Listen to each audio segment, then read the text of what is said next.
E aí, meus nobres amigos do canal Central HQs, bem-vindos a mais um vídeo aqui do canal. Eu me chamo Fernando e, como prometido, eu vou dar os meus pitacos, as minhas sugestões para a editora Panini Comics, caso ela veja esse vídeo, em relação à série Sagas, que vem sendo lançado tanto pela editora DC, né, com a saga do Batman, a saga do Superman, como também pela Marvel Comics, com a saga do Demolidor e a anunciada saga dos X-Men.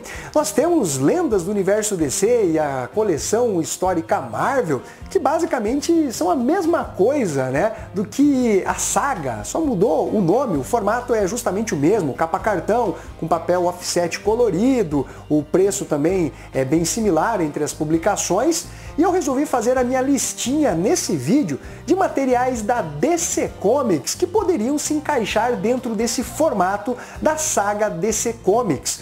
Tem materiais que já estão saindo, seja no formato Omnibus ou como DC Vintage, como é o caso de Esquadrão Suicida, que obviamente não vão entrar nessa minha listinha. Esse vídeo então vai ser dedicado exclusivamente a publicações da DC Comics. No próximo sábado, aí sim, eu vou fazer um vídeo de sagas Marvel Comics, materiais que eu vejo que poderiam se encaixar muito bem dentro dessa série da editora Panini Comics. Lembrando que eu já fiz uma série de vídeos de dicas e sugestões de materiais Omnibus, tanto DC como Marvel, e a Panini acabou lançando vários daqueles materiais, não porque eu sugeri, obviamente já estava na programação, mas vai que acabe ajudando a editora aí na hora de decidir qual material que ganha, né, a sua versão aí como saga do universo, ou saga DC Comics. Vamos iniciar aqui, galera, com a publicação do Aquaman do Peter David. Sem dúvida foi uma das melhores séries da DC Comics nos anos 90. O Peter David revolucionou o personagem, colocou ele de uma forma mais imponente, ele inclusive perdeu a mão e colocou um gancho, né? Algo que ficou muito marcante com aquela barba loira e tudo mais.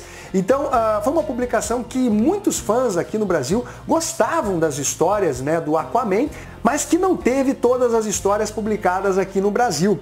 Então nós temos esse material que lá nos Estados Unidos começou como uma minissérie que saiu aqui no Brasil no formato encadernado pela editora Eagle Moss, que é Aquaman Time and Tide, lá de 1993.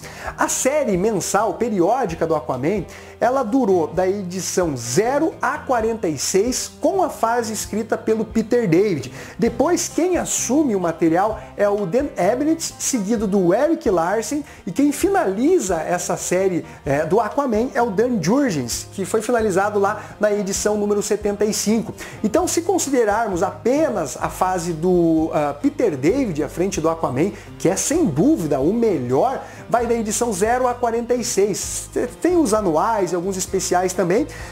Basicamente a Panini conseguiria lançar a série Sagas do Aquaman do Peter David em 9 volumes. Nem são tantos assim. Se a gente considerar, por exemplo, que o Batman já está na edição 13, 14, já foi anunciado que vai seguir adiante, assim como a saga do Superman, Lendas dos Novos Titãs já está na edição 20 e tantas, a Liga da Justiça do Keith Giffen também já está aí no 17, 18, né, volumes. Não são tantos volumes assim. Eu acho que a Panini consegue segurar as pontas no caso da publicação não vender assim tão bem. Mas eu acho que vai vender bem sim. Tanto que a editora Panini ela vem apostando bastante, né, nesses materiais mais vintage, mais nostálgico para os leitores ali dos anos 80 e dos anos 90.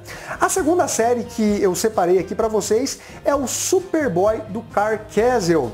Material que saiu aqui no Brasil dentro da publicação mensal do personagem. Ele ganhou um título próprio logo após a morte do Superman e as histórias eram legais, não é nada sensacional, tá? Não vai achando que era um trabalho fantástico do Carl Kesel e nem nada desse sentido, mas era uma história gostosa, uma aventura típica aí de um quadrinho de super-heróis, um feijão com arroz ok. Essa publicação Ela contou com os roteiros do Karl Kesel da edição número 0 até a edição número 30. Depois, quem assume a publicação, os roteiros, é o Ed Berganza e o Ron Marz.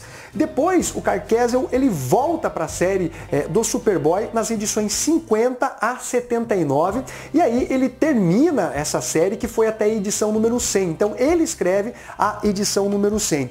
Contabilizando aí todas as edições dessa fase do Karl Kesel, que eu também considero a melhor do personagem, nós teríamos aí em torno de 5 ou 6 volumes, apenas 5 ou 6 volumes dentro desse formato da saga, que geralmente compila 6 edições. Então, eu acho que também dá para lançar nesse formato.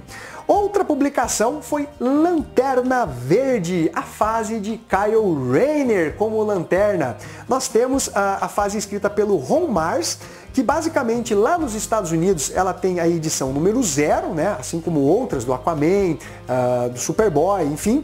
E depois ele assume o material com o Kyle pegando o anel do Lanterna Verde, sendo o protagonista das histórias, na edição 51 a 125. São muitas edições escritas pelo Ron Marz, e depois quem assume a publicação do Lanterna Verde é o Judd Winick.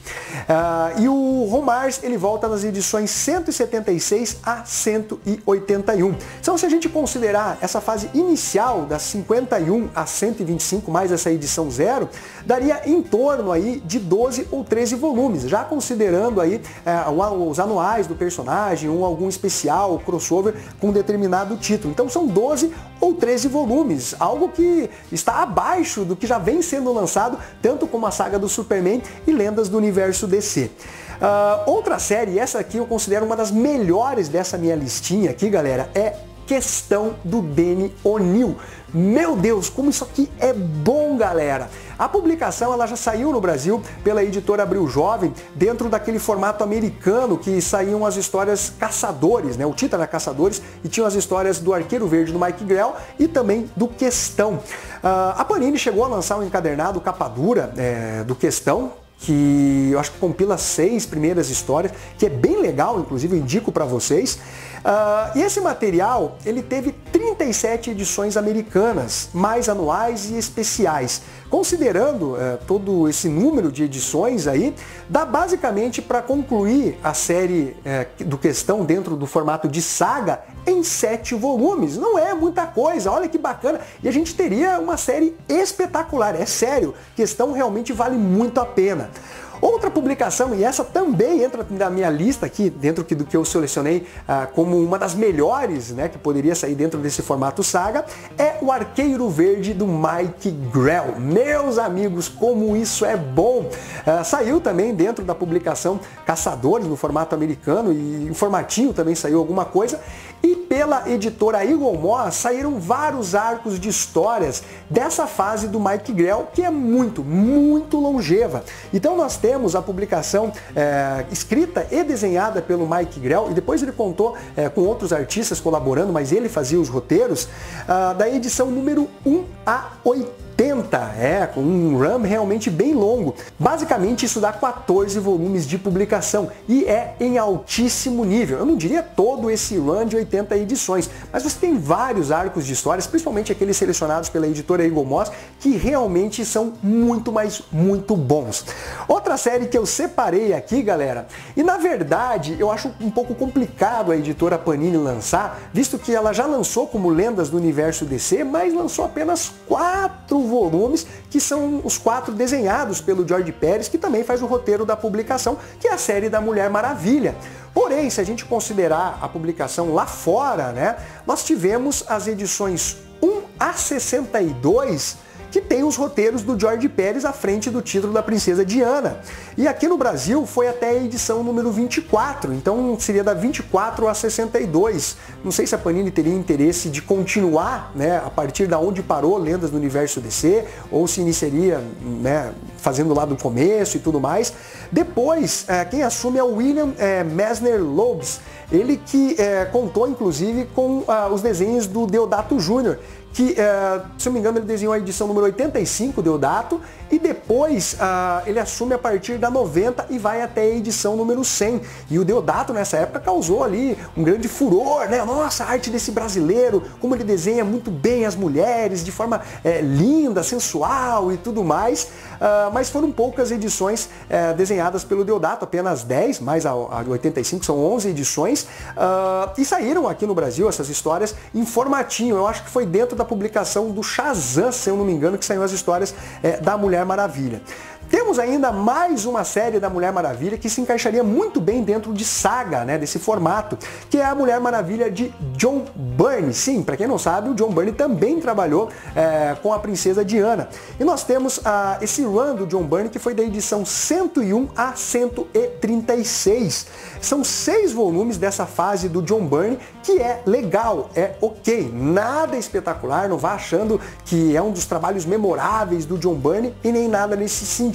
Mas eu acho que é interessante, até pelo nome do John Byrne, um material que teve poucas publicações lançadas aqui no Brasil.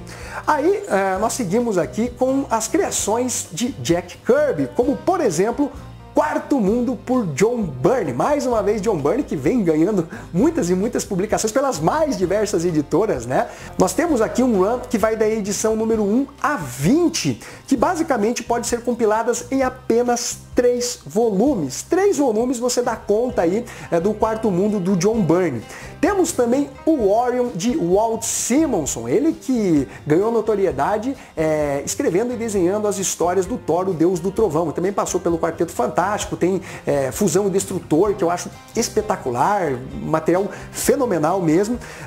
E esse run, que foi de 2000 a 2002, ele basicamente vai da edição 1 a 25, que poderiam ser compilados aí em 4 volumes. Apenas 4 volumes nós teríamos as histórias do Orion, que, se eu não me engano, são inéditas aqui no Brasil. Se saiu, foi uma coisa ou outra.